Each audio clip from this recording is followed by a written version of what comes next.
know what time of the week it is. It's time to light 'em up, baby. Let's go.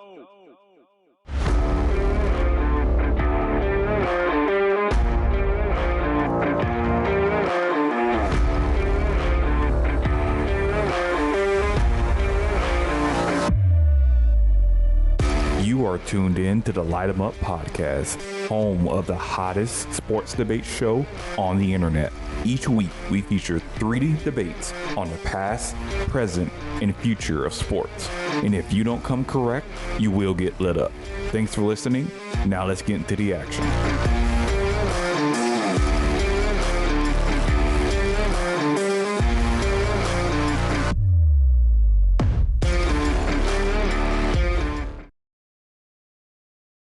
Be our greatest Toronto athlete debate. Redbox is arguing for Mr. Joe Carter. Big Joe Carter guy, Redbox. You know what? I'm a Red Sox fan, so I feel weird doing let's this. Go. But... Let's go. Big respect, Redbox. All right, Prince, getting you in here too. But I'm looking forward to He's defending Mr. Doug Gilmore, Maple Leafs legend. Yes, sir. All right. And Prince, you are going to get the choice to go first or last for your opening debate, or for your opening statement or your closing statement. I'll set it off. Stop, drop, and roll, guys. We're letting you go the second time. Sweet. So, Prince, you're going to have 2 minutes to start. Redbox, you'll have 2 minute opener after that. Then we'll open it up to 10 minute back and forth, and then we'll close it out. So, Prince, floor is yours, my friend. All right, Toronto.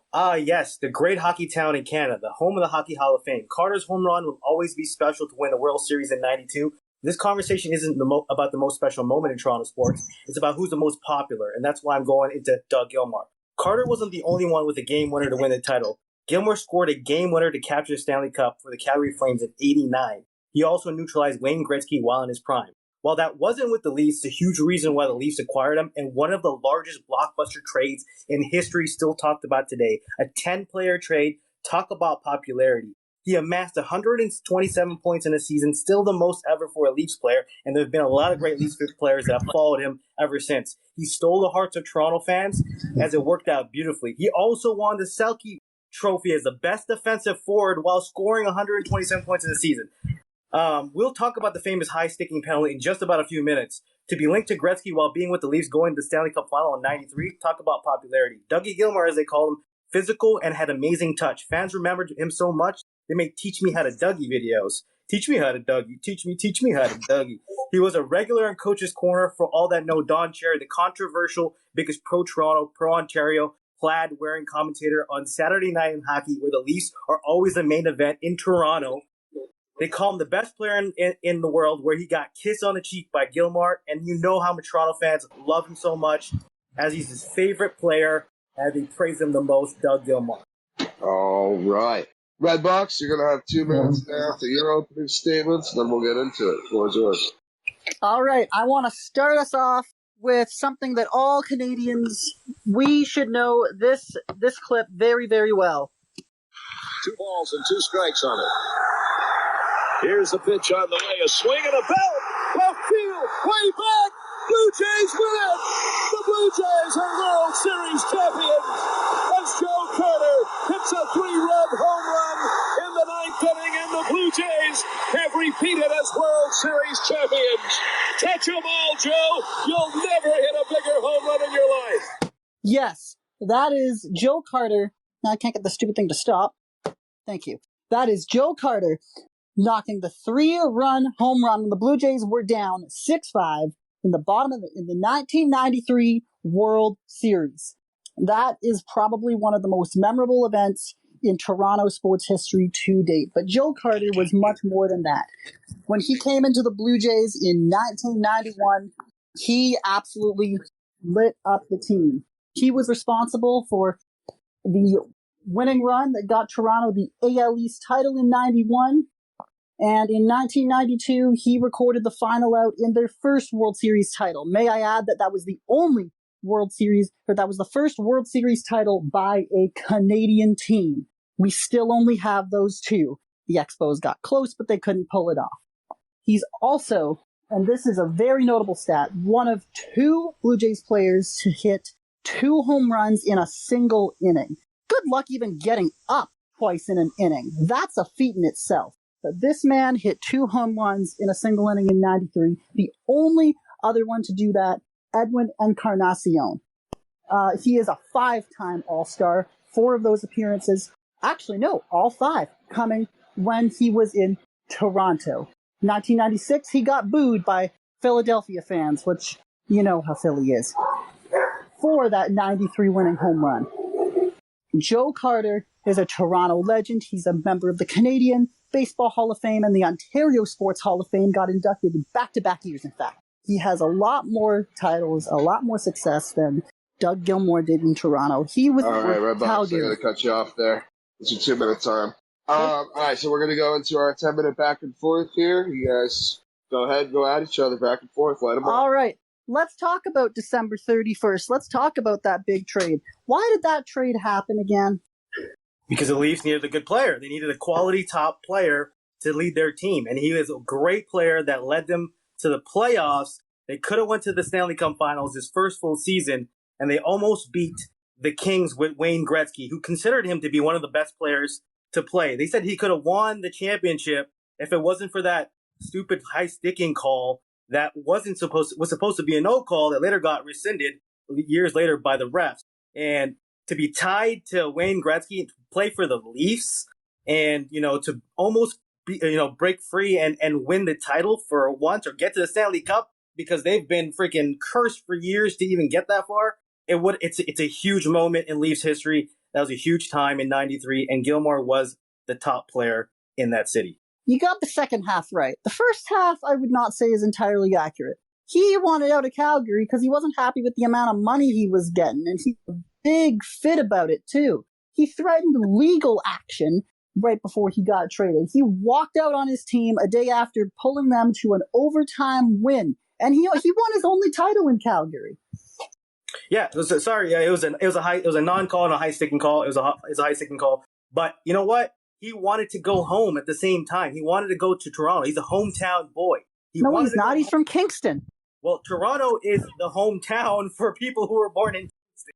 That's the hometown team that they follow. There's been a lot of players who were from Kingston who played in Toronto. So that overtime win was huge. I mean, you're talking about one moment. You're talking about Joe Carter. He wasn't even a Canadian. He went into Canadian Hall of Fame. He wasn't even inducted into the Baseball Hall of Fame. While Gilmore is a Hall of Famer in hockey, he's made the Hall of Fame.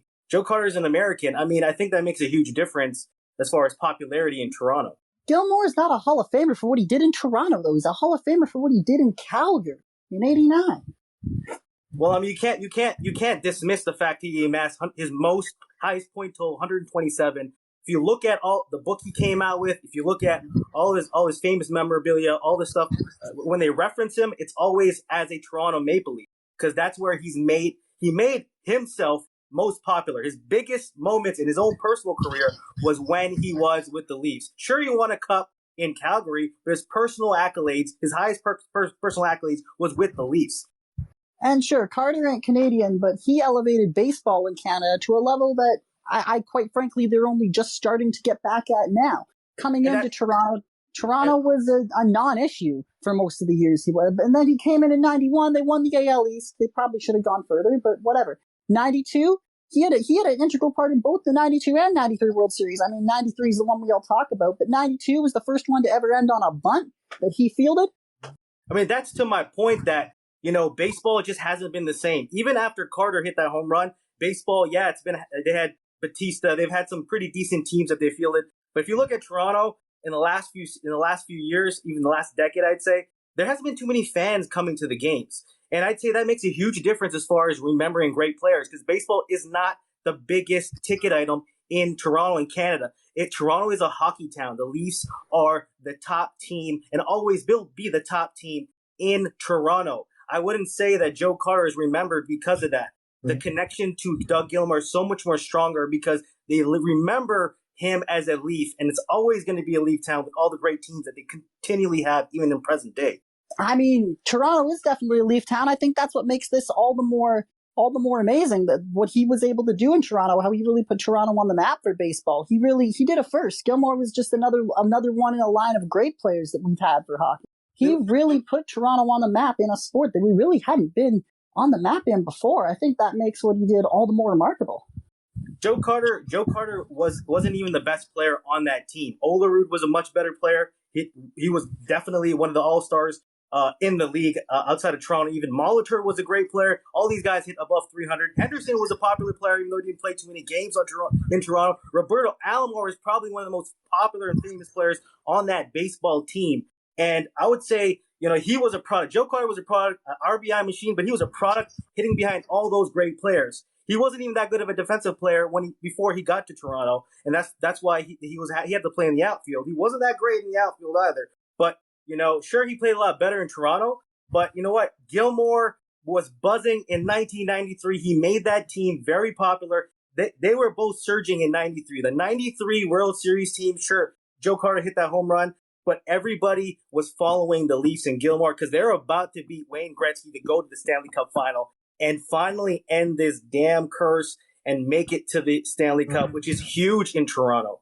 It's religious. And that never happened, clearly. And that's coming as a Leafs fan. I'm annoyed about that too, but that never happened, unfortunately. We didn't live to see that. We still haven't. Unfortunately, they lost last night too.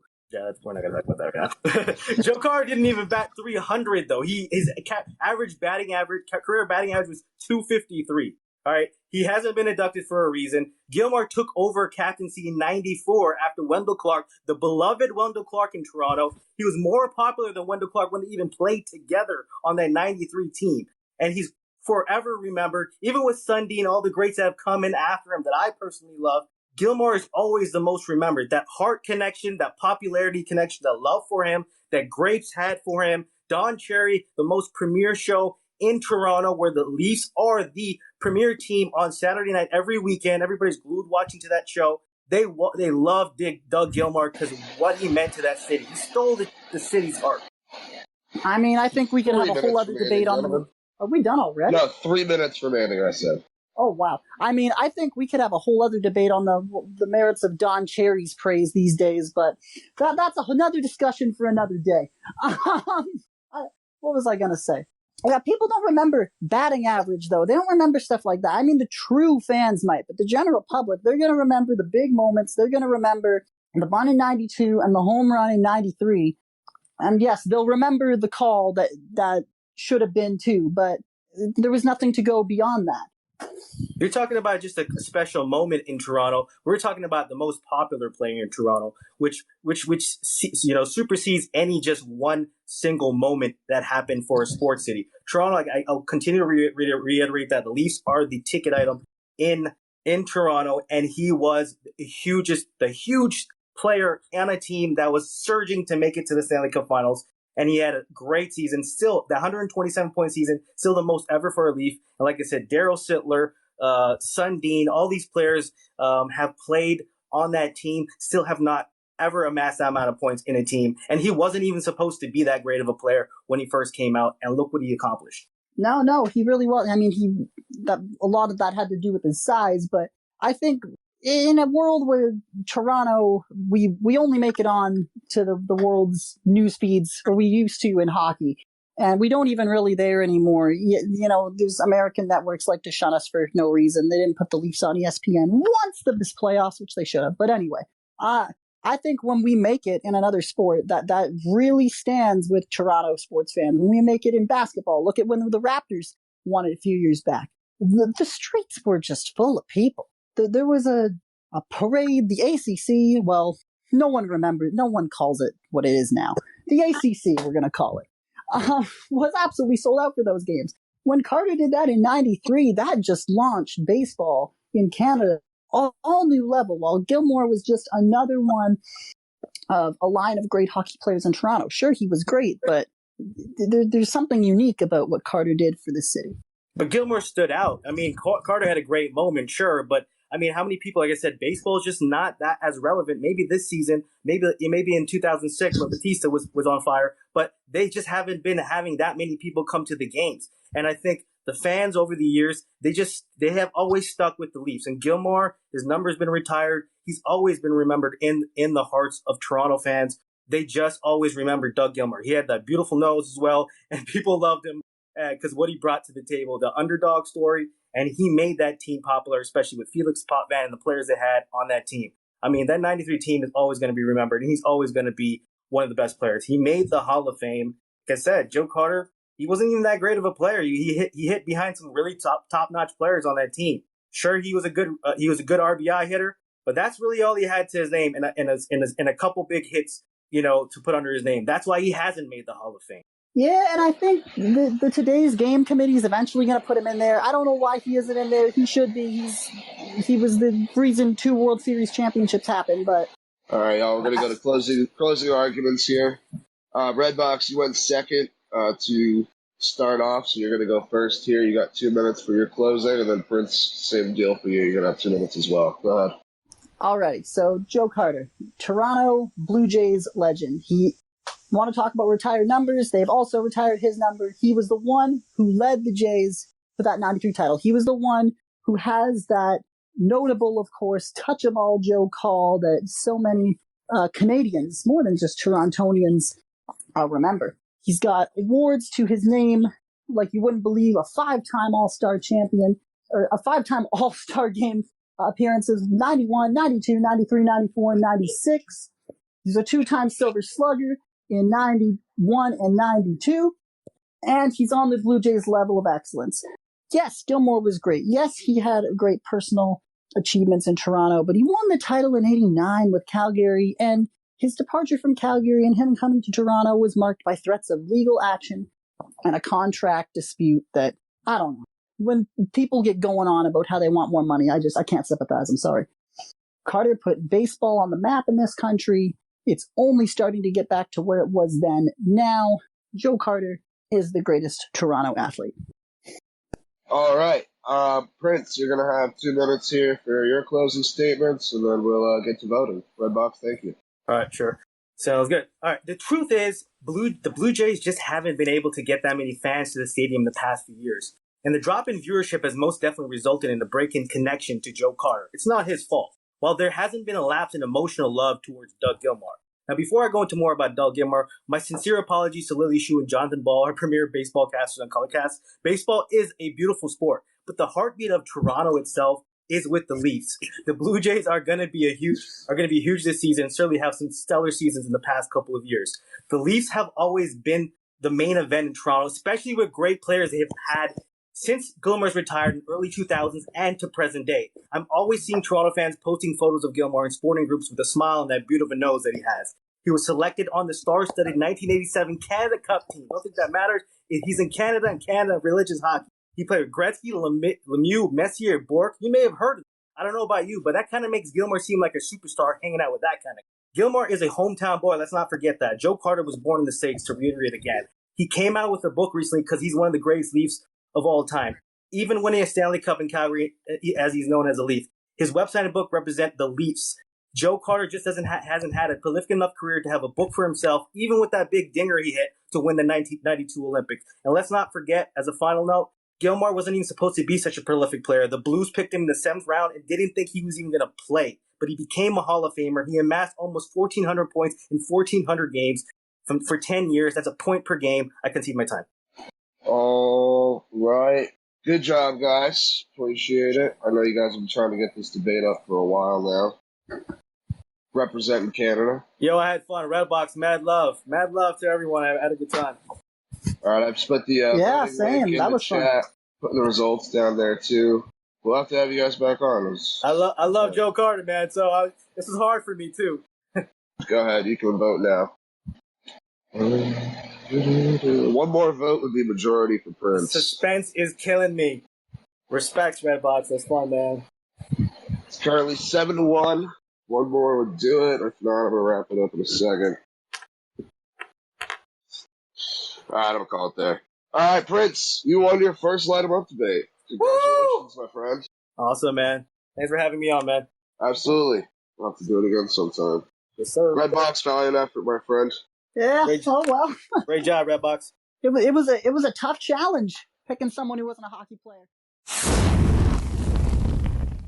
Hey guys, it's Lily Schumacher. When I'm not debating, you can find me hosting Pitches Be Crazy every Thursday night at 8:15 p.m. Eastern Time, and co-hosting Bat Flips and Chill with John Ball every Tuesday at 9 p.m. Eastern, live on Colorcast. Thank you so much for listening to Light 'em Up. Now, let's get back to the action. So, we're going to bring up Calvin. We're going to bring up Jake. We're going to bring up McBride. And they're going to be debating in our first round 'em up style debate who's going to be winning the PGA Championship. Calvin, what's going on? Oh, wow. This was the second straight week I've been called up like a minute with like literally no notice, but I'm ready to go. So let's get after it. I'm really excited for this. Yeah. What's up, guys? What's up, Jake? How's it going? What's up, guys? You guys ready for this? Let's go. I'm ready. All right, so if anybody's seen Around the Horn, that's essentially what we're doing here. It's going to be sort of a free-for-all. After 10 minutes, we're going to have a vote. The top two people will move on to the back 10 minutes, and they're going to debate just each other. So it goes from a triple threat to a one-on-one. All right. All right, guys. Let's kick it off here. You guys want to go one by one or get right into it? So we're just starting it off? Yeah. There's no opening statements? Is there not? I guess so. Let's just go. I don't know. You guys, who wants to start? I'm going to pick to start. Calvin, you're starting. All right. Sounds good. So, all right. So, yeah, I think Jordan Spieth's going to win the PGA Championship next week, and it's pretty simple why. I mean, he's literally the hottest golfer in golf at this point. He's had 2 appearances since the Masters. He won the RBC Heritage. He picked that up for his first victory of 2022. Then he went second in the Byron Nelson this week. That ended like an hour ago. He just barely got edged out in that, but had a fantastic week. Has been playing some of his best golf right now. And yeah, as we know, he's the hottest golfer coming into this tournament. We saw in the Masters, Scheffler picked up 3 straight tournaments. He went on to win that. The hottest golfer is the one who takes down majors. Jordan Spieth almost just won 2 tournaments in a row heading into it, and his betting odds have now leapt up to being the 4th highest odds to win at plus 1,600. He's beaten 2 tournaments that had strong fields, some of the top players in the world in there. I think this is going to be the time when he heads into the PGA Championship, bounces back, and gets another major, his 4th. All right, so I'll go ahead and go next. So I'm going to say that the winner of the PGA Championship is going to be Scotty Scheffler. And if anyone knows the PGA Tour, we know that Scotty Scheffler is the #1 golfer in the world. So it's probably a little bit easy for me to think that he's going to be the #1 golfer and be the one to win this championship. But I have some reasons why. And I kind of have to disagree with Calvin here. I mean, yeah, sure, Spieth is hot. But I think Scheffler's a little bit hotter. He's won 4 of the last 8 tournaments he's been in, including the Masters. And the 3 of those 8 tournaments that he didn't win, he's finished in the top 20. Including today, he finished, I believe, in a tie for 15th with 18 under par, which isn't exactly too shabby. I mean, it was a relatively easy tournament, but still. And on a relatively easy course where putting, you're going to need putting, and I've got some stats here. Since I know Calvin's a big stats guy, I've got some stats of my own. So, Scotty Scheffler's averaging 1.697 putts per hole, which is good enough for 5th in the PGA Tour. And yeah, anyone can drive the ball into the fairway. Anyone can get the ball on the green, but you have to be a good putter to win majors. And Scotty Scheffler is one of the best right now on the tour.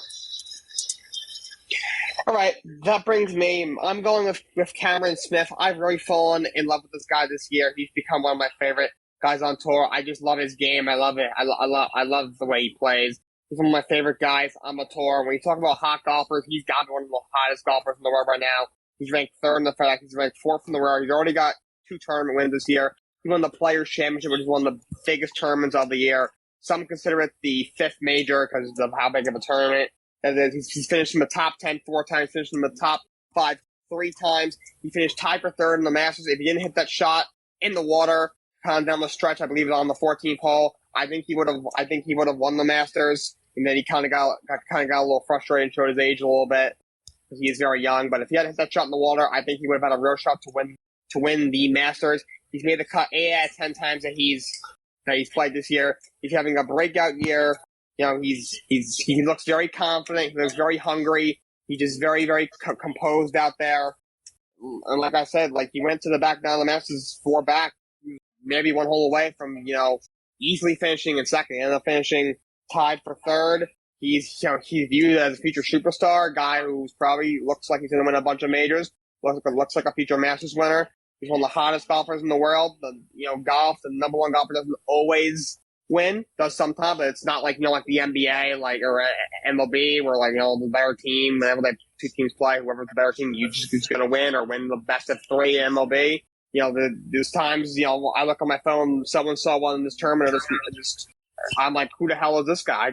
I have to go look them up. So, just because, Scottie Scheffler is the hottest golfer in the world and he's the best golfer in the world, doesn't mean he's going to win. And Jordan Spieth, he's obviously the biggest name of the 3 that people that are in this debate, because obviously he's got 3 majors. I want to make this clear. You guys can refute what he's saying too, vice versa. Yeah, okay. For sure. And just because he's the biggest name doesn't mean he's favored and the hottest golfer right now. I don't think so. I mean, he's playing well. He's a top 10 player in the world for sure. He won the RBC Heritage, like Calvin said. The hottest golfer in the world. I would even put Scotty ahead of him in that match. I don't think so. Cameron Smith ahead of him as well.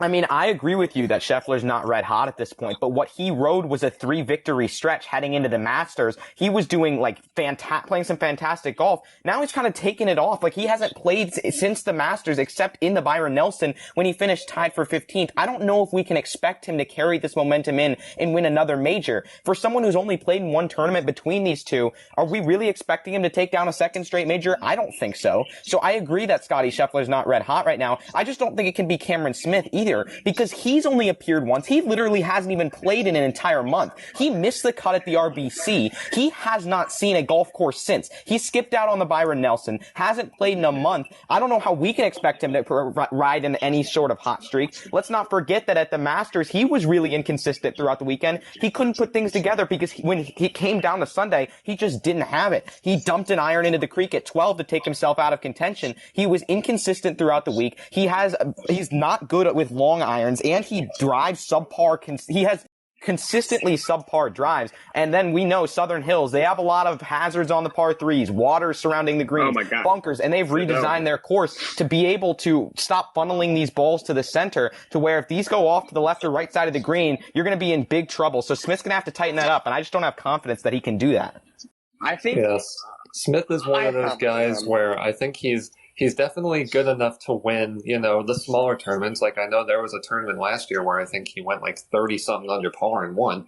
But he's good enough to win those kinds of tournaments. I just don't think he's good enough to win majors right now. And I think he's still a couple years away from doing that. He's got to improve on some things like Calvin was saying.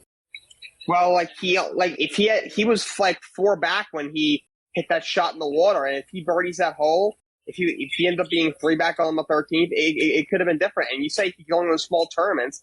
He won the Players' Championship, and that's considered the 5th major. So when your point about going in small tournaments, I don't know if I could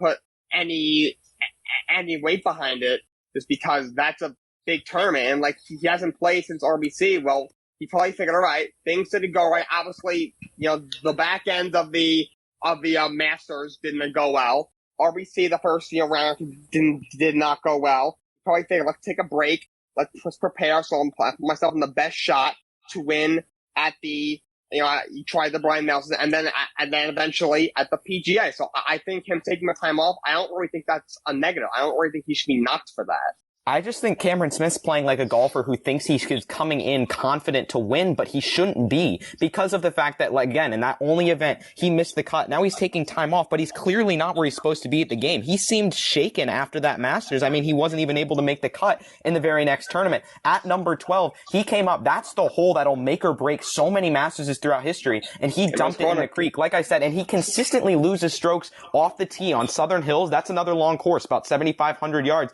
He loses strokes with subpar drives consistently. He has trouble reaching par 5s and 2 oftentimes when it's far away. I don't know if he's going to be able to make it up if his irons are shaky, if Southern Hills is dumping everything into either side of the rough. He's a great putter, but he can't putt well if all of his putts on the greens are for pars instead of birdies. He's got to be able to give himself the opportunities. I don't think he's going to be able to do so. Yeah, and I think I'm going to bring up the point as well of, you were saying, Scheffler also, has kind of been resting up since the Masters, which I have to agree with Jake. I don't really think that's that bad of a thing either, because, you get a little bit of rest, and then you go into, a little bit of a tune-up tournament in the Byron Nelson, and you play well, you finish 18 under par. I think that gives you a little bit of momentum going into the PGA Championship. To be 2 minutes till the first. It's not as much momentum as Spieth has. Spieth, after almost winning that tournament at minus 25, Spieth took down the RBC. And let's not forget that Spieth has been in contentions in majors, in a couple of different majors over the past year. He had 7 top 10s in 2021. He had 2 top 3 major finishes, actually. Runner-up at the Open, 3rd at the Masters. Then he won the RBC in April. And then in the very next tournament, finished 2nd at the Byron Nelson. Yes, he hasn't been all that consistent, but that doesn't matter when it comes down to he has been red hot, and he has been playing better as of late. I feel like we want to forget about Jordan Spieth and want to write him off just because of those 4 years between 2017, 2021. Yes, he was not playing well, but Spieth is a new golfer now. He's number 9 in the world for a reason. He's legit. He has as much of a shot as anybody, and even better because he has been winning as of late. Say what you will about Scheffler, he still did take time off and then finish tied for 15th. That is not a red hot golfer right there. That's a good golfer who took some time off, but now isn't coming into it on the same hot streak that a guy like Jordan Spieth is. And I will maintain that the hottest golfer will win the PGA Championship, not looks wise, but in terms of their play. I mean, he's not, first of all, he's not bad looking. I know, I think he made some comments. But back to the debate, the hottest golfer wins in golf. That's not always true, okay? This is, yes, in baseball, with a team's on a 10, 11 game win streak, they're probably next game, they're probably gonna win. And same for pretty much a lot of the sport. But in golf, that's not how this works. Golf is very different, obviously, individual sport and team sport. Guys win tournaments who, rank not even in the top 200 in the world, no one's ever heard of. And they also win tournaments, they win majors, they, finish top 5 in majors, even though they're only they're 236 in the world and whatever. So, the hottest golfer, I don't really think that really matters. So just because Cameron Smith, ever since the back nine on Masters hasn't played that well, I don't think that's that big of a deal. And 15th is not, anything to sneeze at the Brian Nelson. So it's not like he played bad at the Brian Nelson. So I don't know if I'd go so far as to say that the hottest golfer doesn't matter per se, because golf is one of those sports, it's different than team sports where you were saying if a baseball team or a basketball team goes on a 10-game win streak, yeah, there's a team that can come out there and, match up to their schemes in that 11th game and, cause them problems. But in golf, you're out there not really by yourself, but you're really not playing against anyone else per se. You're kind of just playing against your mind. And if you're hot, then you're going to be in a good space mentally, which is going to help the physical game as well. All right, guys. Then we're going to cut it off there for a second, take a timeout while we do our first round of votes. Oh boy, here we go. This is fun so far. I like this format. It's so much new strategy emerging right now. Yeah. Yeah, you guys have been sitting back a little more than I expected. It started to pick up a little bit more as we went, but there's definitely a lot more strategy to it. Those are the results. I like finding myself agreeing with one of you guys from time to time. Yeah, same. Some things I like, and that's C-Max, golf, you're on your own. I remember when I started playing golf in high school, the varsity coach was just really old dude, old short dude. He was starts almost screaming. He's you're on your own out there. Just oh my. And then first match I played, I was yeah, you're on your own out here. Sorry to bring back those memories. No, don't be. I miss those memories, but I just remember coach saying, I'm is this guy really true? And when I played my first match in high school, I was yeah, this is frightening. I do love playing golf. Yeah, you guys did a good job, though. Like I said, bear with me here a little bit, because this is obviously the first time we've done this. Yeah, I wasn't 100% sure, because I know David was thinking about, giving you prompts to give, and then he gave you control of how to run it. I do like how it's more, open and stuff. But yeah, for sure. I have prompts, but I didn't really have, you guys didn't really give me a spot to put them in, which is a good thing. You guys are... Yeah, I think we were all kind of waiting for you to give us the topic at the beginning, but then when you were telling us all to go, I'm oh, okay, it's who wants to go first? Yeah, because I just want you guys to preach your case. I shouldn't have to step in that much, you know what I mean? Yeah. If it's going well, it should just be moving along. For sure, yeah, that makes sense. Let me check back up at these results real quick. Hasn't moved it a little bit. So, Calvin, Jordan Spieth, McBride, Scotty Scheffler, you two are going to move on to the last 10 minutes here. Jake, valiant effort. Appreciate you coming on and being the guinea pig for this, but we're going to boot you out here for this last 10 minutes. Hopefully we'll get you back. Light 'em up. All right, Calvin, McBride, you two can dive right back on in. One right, go thing I ahead. will bring up from moderator's standard that I have for the prompts here. The course got an $11 million renovation in 2018. There's wider fairways, fewer trees, less rough, and more exposed edges on greens.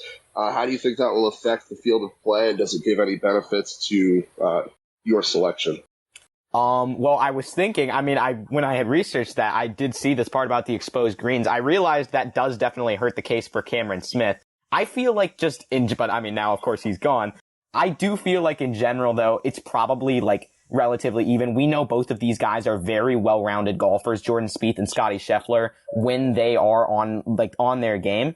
I just want to maintain that I feel like, coming in, even to bring back Jake's point from earlier, guys who are ranked really low in the world will come up and win just because they are red hot and they're playing good golf at the right time. And really the only predictor of that can be, have you done well in the past couple of weeks? Have you got the momentum? Is your game feeling right? Golf is all about feel. As someone who has played, you can come into it, and if you have confidence, that is 95% of the battle. We just saw someone like K.H. Lee, I don't even know who that is, 88th in PGA Tour World Ranking. He took down the Byron Nelson just out of nowhere. And that's because he was feeling good about his game. There's such a razor-thin margin between the guys at the top. I don't feel like Scheffler's status as the number one in the world gives him an edge over Spieth. I feel like Spieth being hot at the moment, winning tournaments, and coming close and generally playing good golf gives him the edge over Scheffler.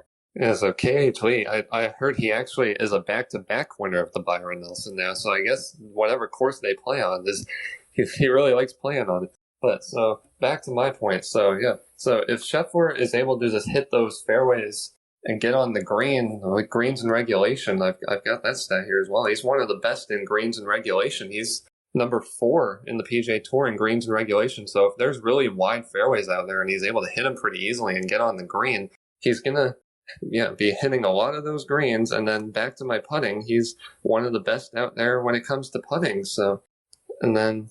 Yeah, like I went back to it, he's won 4 of the last 8 tournaments. Yeah, I know he took a little bit of a break between the Masters and the Byron Nelson, but he did that, and he's still the number 1 golfer in the world. And this year for Scottie Scheffler kind of reminds me of Jordan Spieth back in 2014, 2015. I think Spieth won 5 tournaments that year and 2 majors. This is kind of shaping up to be that kind of year for Scottie Scheffler, and I think the PGA is going to be the second major that he takes down this year. It's fair. I'm not saying Scottie Scheffler is a bad golfer by any means. To reiterate that, he has played great golf this year for sure. But it's not as if, it's not as if Spieth has just had these 2 tournaments. 2 top 3 major finishes last year. He continually finishes in the top 10, makes the cut most of the time, and he's just a very, very consistent golfer overall. If he can string together 4 great rounds in a major, which is very, very hard to do. I feel like people give him too much flack for that. When you have that 172 or 73 or 74 in a major, a lot of golfers get hate, but there's a reason only one golfer has had all 4 rounds in the 60s in Masters history, and I think that was Dustin Johnson a couple of years ago, if I'm not mistaken.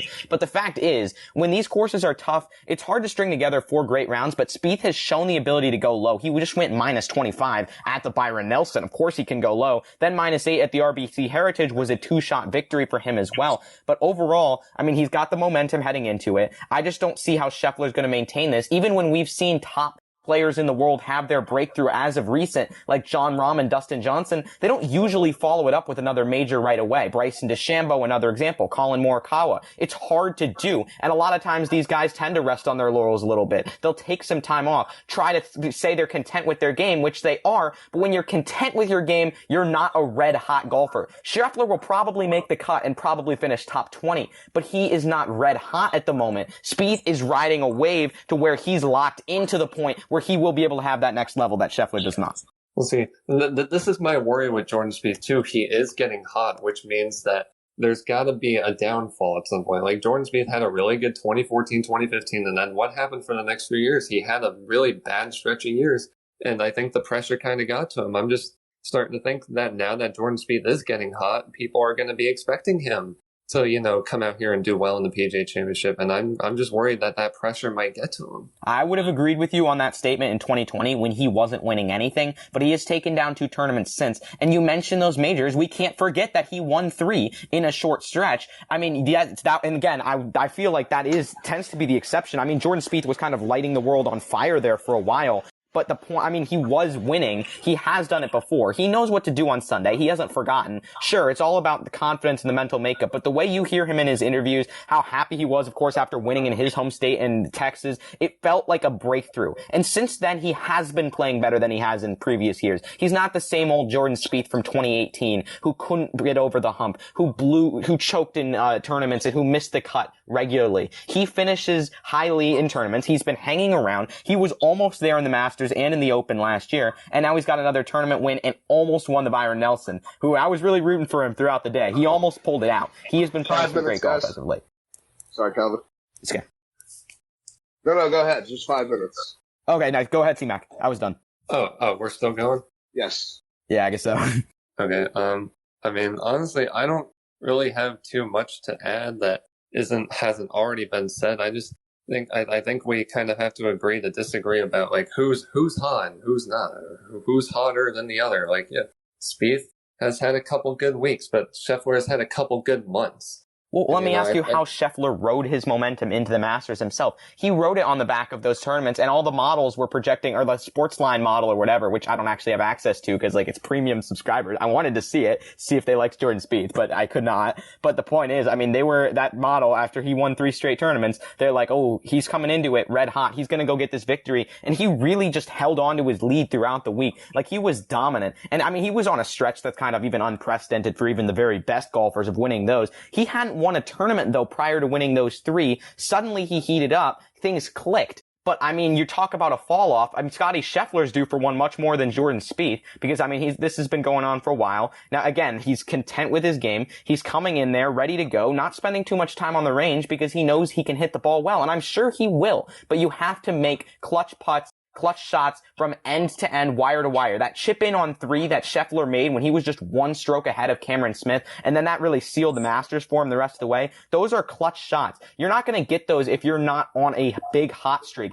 Finishing tied 15th in your only tournament since the Masters isn't going to be enough to ride it in and go get the victory. It just, in my opinion, it just simply can't be, and Spieth has the momentum on his side. Yeah, I mean, I think I kind of have to disagree about Scheffler is due for a downfall because his one tournament in the last 8 that he hasn't finished in the top 20 was the Players, where he kind of didn't have a very good round. He finished tied for 55th. He had 3 rounds at 70 or higher. So I think he's already had his downfall. And then he follows that up with back-to-back wins at the World Golf Championships match play on the Masters. And then he takes a little bit of a break, comes back, finishes tied for 18th, but I mean, the thing is, 18 under par is usually a good enough score to win most golf tournaments. It just so happened that this was a relatively easy golf course. Scores were really high across the board. So, like, being 18 under par, yeah, like, tied for 18th in the grand scheme of things probably isn't great. But when you shoot 18 under par, I mean, I would be happy shooting 18 under par. Well, of course, but I mean, these are professionals, and when they head to a course like the Byron Nelson that isn't tricked up at all, has the flattest greens you'll ever see, is the most wide open course you'll ever see. Of course, the winner is going to be 26 under par. We had a couple of like 60s and 61s this week. We were approaching Jim Furyk 58 territory with how easy this course was. I mean, yeah, he was actually 19 under par. I'll give him credit. He played solid, but I mean, he shot like relatively decent rounds. 69 on the final day is hardly something that's very impressive at all on this course. The way, how easy it was playing. It's like if you imagine a major championship course that like wasn't tricked up for major week, like Torrey Pines when they haven't extended the rough, have all the tees moved up and haven't made the greens like 15 on the stimp meter, just a normal course. Then of course the golfers could pull up to that and shoot low 60s all the time. The Byron Nelson was TPC Craig Ranch. No offense, nice course relatively, but I mean, this was a really depressing week in terms of challenge for the players because there was none. It was impressive when guys shot like minus 25 like Spieth did. Scheffler, who was 6 shots back, not so much. That's not indicative of a superstar performance. That's indicative of quality play and taking advantage of an easy course to get that number. All right, y'all, we can call it there. I'm going to throw the voting down in the chat. Great job, both of you. There is that. Let me get the results up there, too. How'd you guys feel debating it? Good? I felt good. I liked it. I think what I'm realizing, I felt pretty prepared. I just am realizing that it's easier to, I think, run out of stuff when you're like going, because I think we can all take each other's points kind of in the first 10 minutes, and then you realize like, oh, probably could have had a little bit more there. But I think it's definitely a higher preparation type of thing that you'll need. But I really loved the strategy, and I really enjoyed especially the first 10 minutes where you just multiple people, you can team up. Like I teamed up with like C-Mac at one point, and then Jake, and then it's just like you like switching sides, and it's that's definitely. I like the part of that where you can kind of team up on somebody with a point, and all right, we'll go to the finals. Don't you worry about it. We'll get this guy out real quick. Yeah, I mean, I was kind of trying to think, was that the strategy? Because I thought Cameron Smith would be probably, I mean, just like purely pick based, not argument based, but like pick based. Cameron Smith, I thought would be the easier out. So I was like, maybe we just go after that first. I don't really focus as much on Scheffler till later. Where you're not gonna want to give up all your points in the first. Like you said, if you know you're gonna be able to get somebody out, you can hold back and like keep your points directly aimed at the person you're in the second round with. Like keep those. Yeah, that's kind of what I was trying to do. I didn't want to get all my points out there in the first 10 minutes because I figured in the second 10 minutes, if I did, I was going to run out of stuff to talk about and not like and seem like repetitive. So I was kind of trying to avoid that as best as I could.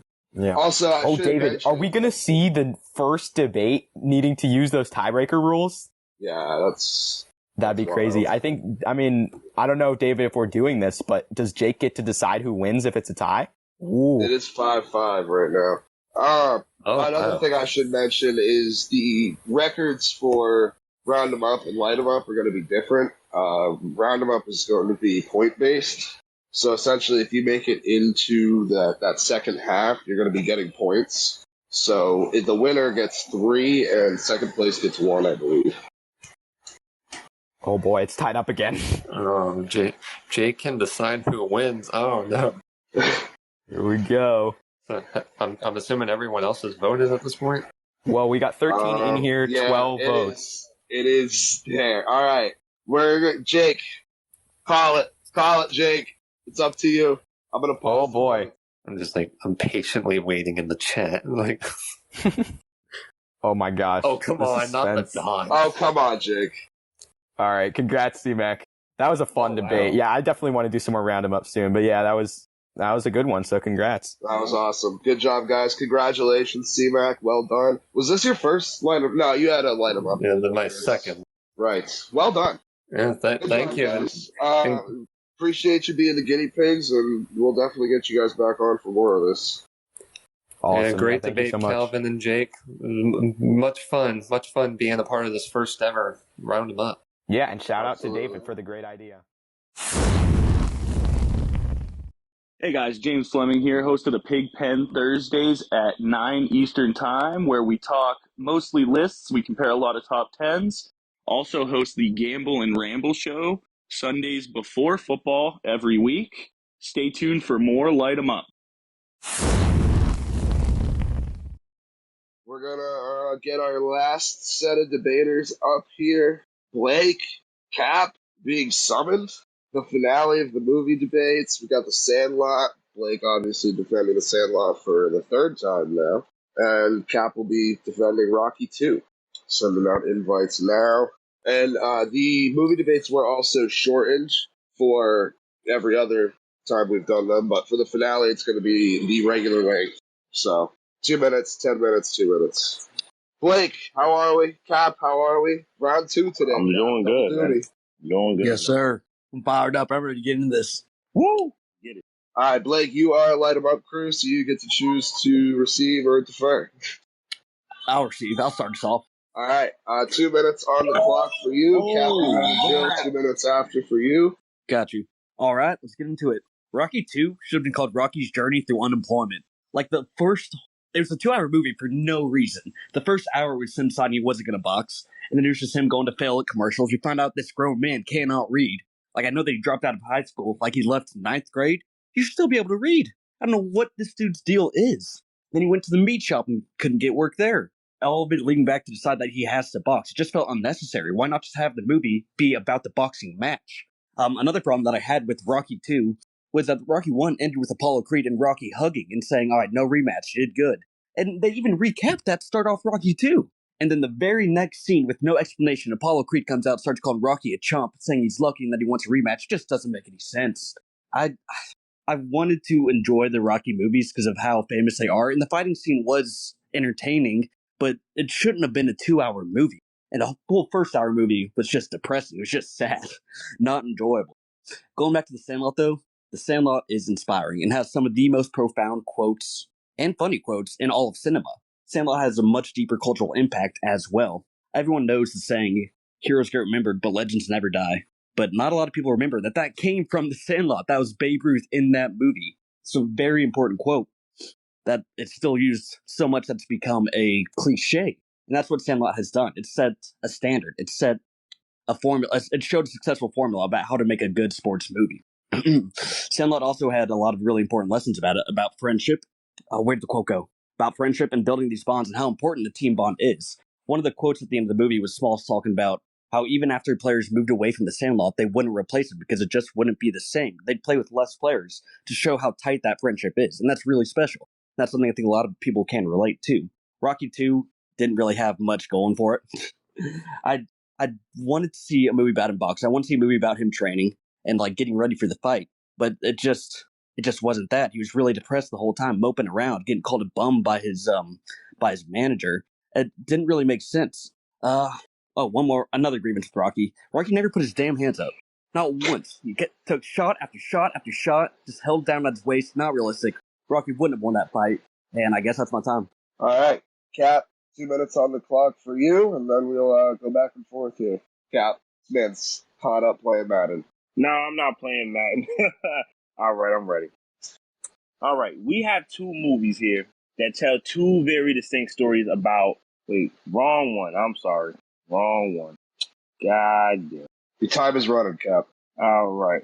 Got it. Audience of color cast, I have gone against the grain, against some of the toughest sports movies, classic tales about boxing from very deep perspectives, talking about the struggles outside the ring while showcasing the battles inside the ring, glorifying the two most glorious time frames in boxing. It's right here where we have telling a story about the most unlikely of challenges, getting a second chance at glory after he's taken down on his luck. He wins the championship and goes on to be a fighting champion, the hero in Philadelphia.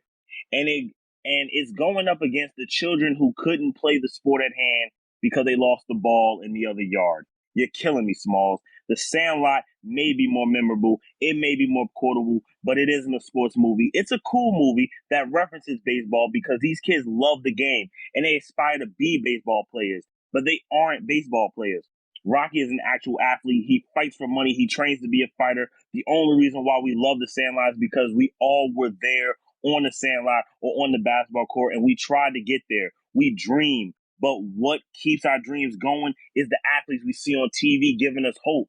That is clearly Rocky. We love Rocky. We love the Sandlot, but Rocky 2 is clearly the superior sports movie. And I give up the rest of my time.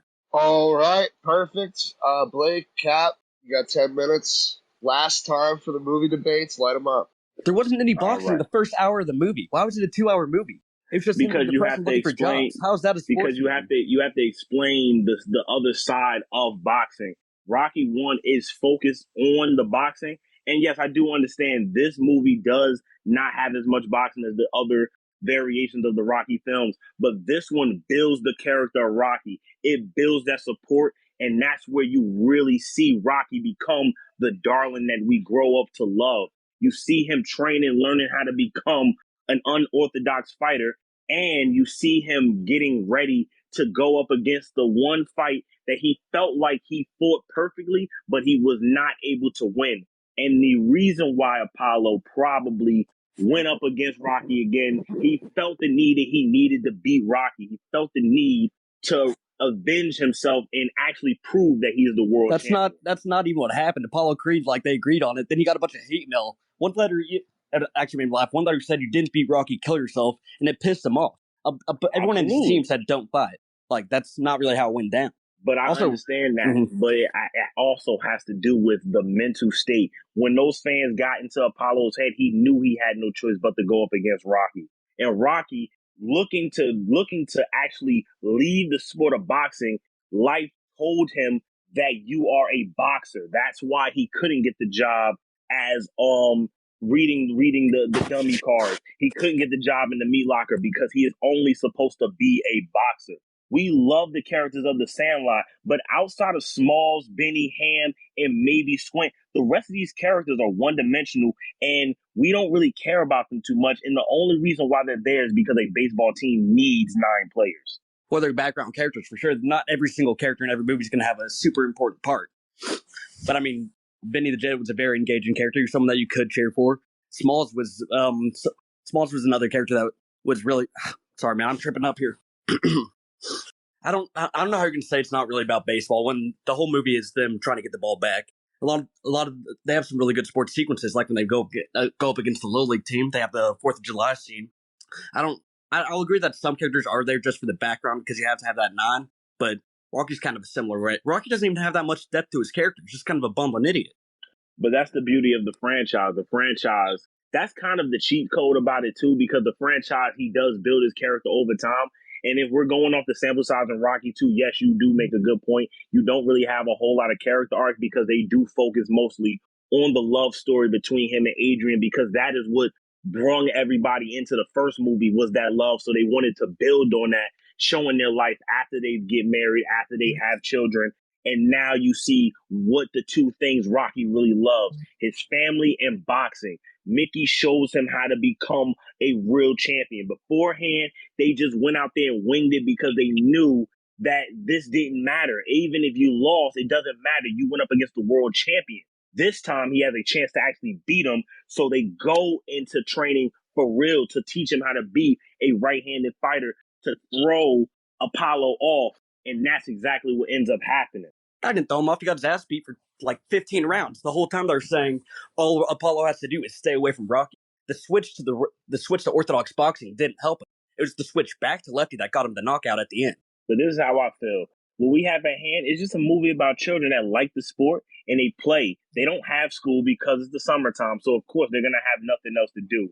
But in Rocky, he tries to leave the sport of boxing only to live with his family, but he has no choice. And then he ends up becoming the world champion, redeeming himself, and then becoming a boxer full time. But the Sandlot could have easily just been 10 minutes if you want to be totally honest, because outside of the small things they do on the baseball field for the first couple of minutes, they don't really play baseball because they lose the baseball on the other side of the fence. And if they just go knock on the door, this movie is over in 10 minutes. Shit, you're right.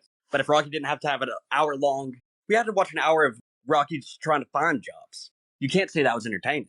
Like, yeah, they could have just knocked on it. It was a misconception, but they were talking about, it was going into like these kids' fantasies. It was reminding us what it's like to have this imagination as kids. The rumors spread around that the Great Beast was in the backyard and there's a mean old man. People, they didn't think they could go knock on the door. That's why they had to come up with all these schemes to try and get the ball back, create all these inventions. And they probably should have went and got their parents. That's the point that I'm making. This is a great film. Don't get me wrong. But when we're talking about the aspect of a sports film, it doesn't hold the credentials. All it has is these guys playing in the backyard amongst themselves, so they're not playing against any competition. They had do the Little League game. They do eventually go up against the Little League team, but that doesn't really matter because if that was the case, they should have went and joined the Little League team themselves. They were good enough to beat them. They should have joined them. But that's the point that I'm making. Most of the memorable scenes when we talk about the Sandlot don't even include in the Sandlot. We're talking about the pool scene when Squint tries to get the kiss off the that's not lifeguard. even true, bro. You cannot say the 4th of July scene's not one of the best scenes. That's all about baseball. Oh, yeah, I was definitely going to get on the 4th of July scene when they put the tobacco in their mouth and they throw off on everybody. But that was after the Little League game. That wasn't the 4th of July scene. That was after the Little League game, man. That was just a little fun side, like getting away from the sport aspect a little bit, showing these kids celebrating after they beat the Little League. It was entertaining. Seeing 9-year-old kids chew tobacco and then get sick, learn their lesson. I think it was a good message. I mean, Rocky 2, what did we learn? We learned Rocky's just a bumbling idiot. We learned to never deny the heart of a champion. That's what we learned, because when Rocky had his back against the wall, getting his ass whooped for 11 out of it's 14 out of 15. Right. He comes in the 15th round, puts his big boy pants on, and he knocks out the world champion, is able to get the W. And that's all that matters. Yeah, he might have been losing the first 14, but that's why we like knockout artists like Mike Tyson and Gervonta Davis. They could lose the entire fight, and get one knockout and change the whole perspective of the fight. That's the greatness of a fighter. And a fighter like Rocky is outstanding because he doesn't have nothing going against himself. He has nothing to lose. He has everything to gain. Rocky had a lot to lose. What do you mean? Does. They were talking about him losing his vision. That's why they didn't want him to go back. But Rocky's just he's not really that good of a character to cheer for. He didn't treat Adrian that good. Made her go back to work after getting pregnant. He tried to stop her, but he just couldn't provide for the family. He wasn't that endearing of a character to cheer for. I didn't have a fun time watching him walk around and say, "Hey, he had a really annoying speech pattern. He couldn't read. He got rid of his car for nothing. There's a whole scene about him selling his car to get money to get his family back into it, and he just gave the keys and walked away. There's a lot of things in this movie that just didn't make sense and didn't really tell that good of a story. They hopped around all over the place. I mean, of course. You're going to have plot holes in all films. You got plot holes in The Sandlot as well. And it has all to do with the incompetence of the kids. And due to the fact that they're kids, you get away with that. So it's the beauty of it. So you have that going for yourself. But in all aspects, it's still not a sports movie. It's just a movie about children that love sports. It 100 is a sports movie. These kids are playing... It's 100% a sports movie. You can't say that. There's multiple scenes of them playing baseball. The whole movie's about this baseball team.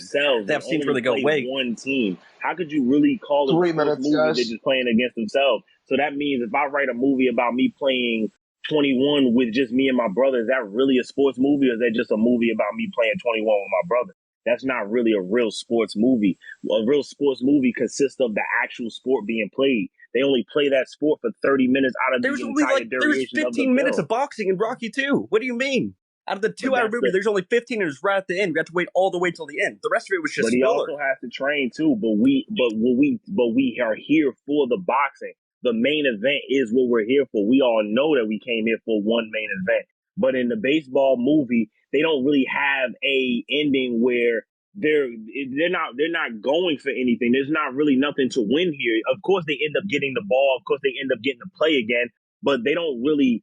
There's nothing really to gain from that. You get what I mean? It's just they get the ball and they continue to play in the backyard, and then eventually they go on to when they're adults. But you missed a whole piece in the middle. How does Benny become a baseball player? You don't even explain that. You just jumpstart to it, and we're supposed to just automatically believe that. They didn't give me nothing to really believe that Benny had enough in him to become a baseball player because he only plays amongst his friends. I think they showed that pretty well when they showed Benny's baseball skill. You don't need an origin story for all 9 players.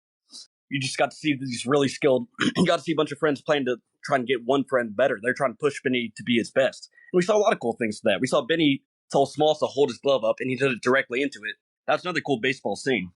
At the end, they got the ball back, and they made a friend. They got Hercules. That's really what they accomplished. That's what they got. And then don't forget the fact that they almost killed the dog. There's so much in this movie that ages terribly. One, the little boy throws that's sexual assault. That's first off. 2, they almost kill the dog, which is animal abuse. And then they're disturbing this old man because they almost killed this dog, and then he has to come outside to find out that their baseball is in his yard, and he's trying to figure out what's going on. He doesn't even know what's going on because these kids didn't think to just knock on the door. I know you ain't trying to say that this didn't age well. Do you remember Rocky 2 when Rocky approached Paulie and was all upset? Paulie said, is my sister giving you a hard time? Hey, if she ever does, knock her teeth out. Come on, bro. That is way more abuse. Don't even act like it ages that well.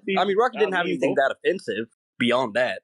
Outside of that, and then I'm about to say but on top of that, everything in this film teaches us something important.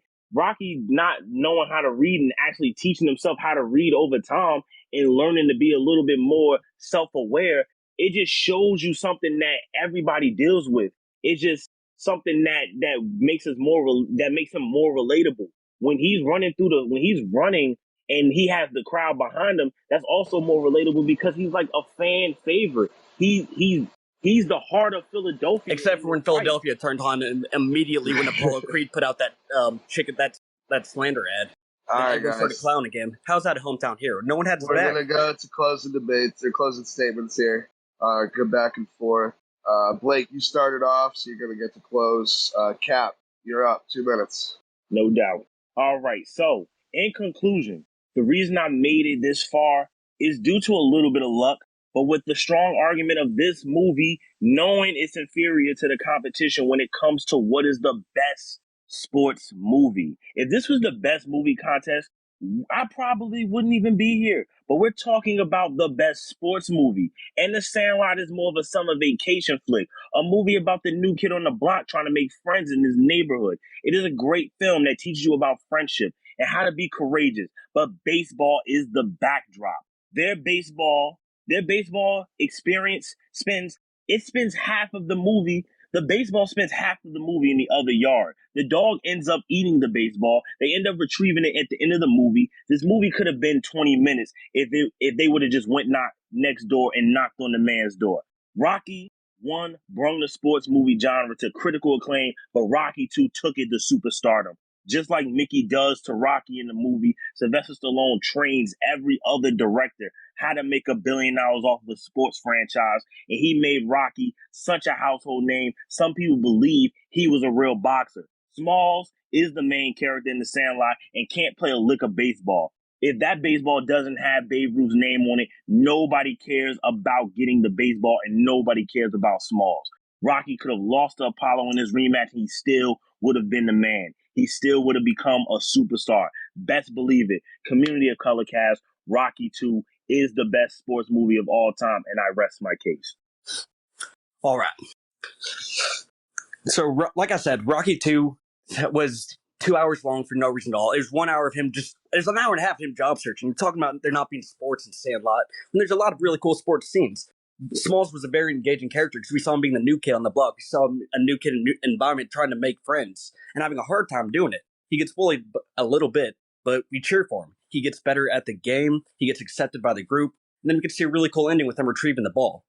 The movie shouldn't have been 20 minutes because it was telling a good story about people becoming lifelong friends. Sandlot had more profound quotes. Everybody gets one chance to do something great. Most people never take the chance. That's Babe Ruth. Heroes get remembered, legends never die. Also Babe Ruth. Sandlot had way more of a cultural impact. Rocky 2 wasn't even the best Rocky. We know this. Go back and watch it. No one wants to watch Rocky job hunt for an hour before deciding, oh man, I gotta go back to boxing. He can't read. He has an annoying speech pattern. I don't know if he's from Philadelphia or New York. Rocky 2 is not the best sports movie ever because there's only like 15 minutes of boxing, maybe. Sandlot, once again, it tells the story of a group of friends coming together and playing the game they love. It makes baseball look a lot of fun.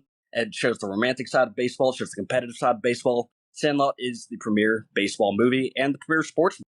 Rocky 2 does not hold up.